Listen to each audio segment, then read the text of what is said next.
বন্ধুরা, আমি আবার চলে এলাম এই ফুলটা কালো আর সাদা দিয়ে বানাবার জন্য। তো দেখো, কালো ফুলটা বানানো হয়ে গেছে, তারপর সাদা দিয়ে আমি শুরু করে দিয়েছি।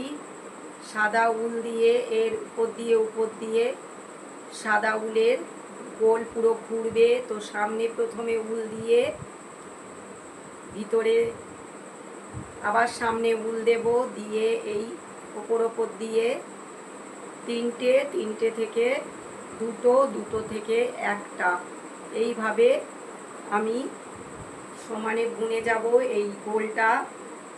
আবার সামনে উলটাকে সামনে ঘুরিয়ে নিয়ে তিনটে হয়ে গেল, তিনটে থেকে দুটো থেকে একটা, এইভাবে সেম প্রসেসে তোমরা বুনে যাবে উপর দিয়ে। ভিডিওটা দেখবে।